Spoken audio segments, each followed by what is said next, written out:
هذه العلاقات المتميزة بين تونس وفرنسا والدفع دائما باتجاه تطويرها وتوسيعها، خاصة وأنها تقوم على الثقة المتبادلة والاحترام المتبادل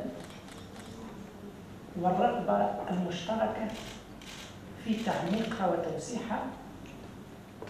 وما تم إمضاء اليوم في قصر قرطاج تحت إشراف الرئيسين يجسم هذا التمشي ويدعمه المستقبل في هذه العلاقة.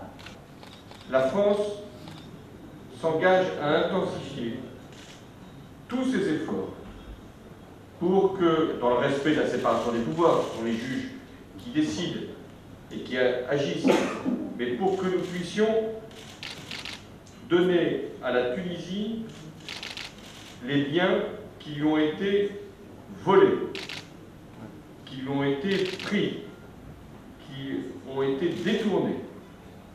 Il y aura donc des moyens supplémentaires qui seront donnés aux juges d'instruction et en même temps il y aura un magistrat de liaison qui assurera justement la relation entre nos deux institutions judiciaires et qui pourra prendre rapidement contact avec l'ambassade de France à Tunis. وهي الثورة الأقرب لحد الآن للنجاح في مسار الانتقال الديمقراطي في تونس. حتى الآن تقريبا تسير في طريق سليم بخطوات ثابتة، بوعي نخبتها، بوعي أطرافها السياسية، باعتمادها الشرعية والتوافق والحوار المفتوح. واحنا ان شاء الله على ابواب انه نختم هذا المسار بدستور قانون انتخابي وانتخابات ان شاء الله تكون قبل نهاية هذا العام. Or, la Tunisie est un pays sûr et qui, pour l'être encore davantage, peut savoir qu'elle disposera auprès de la France d'un appui sans limite pour justement garantir la sécurité et notamment aux frontières. Ce qui nous a amené à parler avec le Premier ministre de la situation en Libye et à faire en sorte que nous puissions soutenir aussi ce pays proche. Elle est sur le plan politique la conviction que la Tunisie va réussir sa révolution et nous lui faisons confiance, ainsi qu'à toutes les forces politiques démocratiques de Tunisie, et également le soutien que nous voulons lui apporter pour le développement économique, les partenariats que nous pouvons nouer et l'appui que nous pouvons fournir à la Tunisie en faisant un partenaire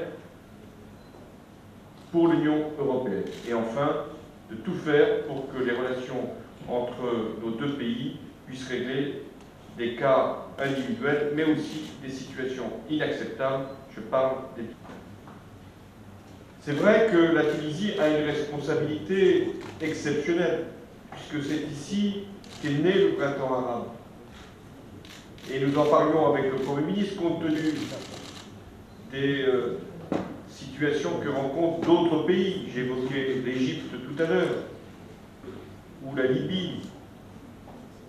Nous avons le devoir de faire que la Tunisie réussisse. C'est d'abord la responsabilité des Tunisiens, mais c'est aussi la nôtre, nous les amis.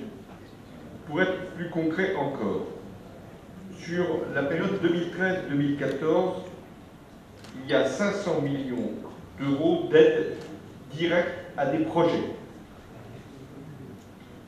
qui passent par l'Agence française de développement. Nous sommes le premier bailleur de fonds étrangers de la Tunisie.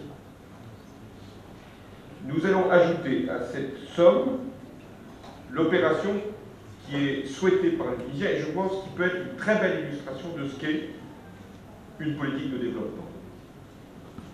Nous allons ajouter 60 millions d'euros de conversion de dette en investissement.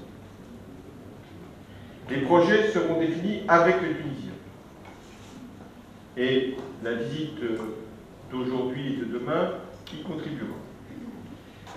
Le plus tôt sera le mieux. Ce qui pourra être engagé dès cette année le sera. À l'évidence, l'essentiel se fera l'année prochaine.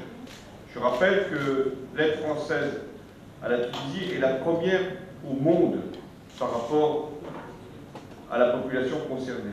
La première, que nous sommes un partenaire commercial de haut niveau et que nous voulons continuer à convaincre nos entreprises, elles y sont prêtes, à investir en Tunisie. Pour en être convaincu, il suffit de voir l'ampleur ou l'importance de la délégation de chefs d'entreprise qui m'accompagnent. Nous avons des domaines où nous pouvons agir ensemble, les énergies renouvelables, les transports, l'agriculture, l'agroalimentaire, mais également le tourisme, parce que nous avons un savoir-faire en France et parce que la Tunisie est une grande destination touristique et parce que nous avons plus d'1 million de Français qui viennent passer leurs vacances en Tunisie.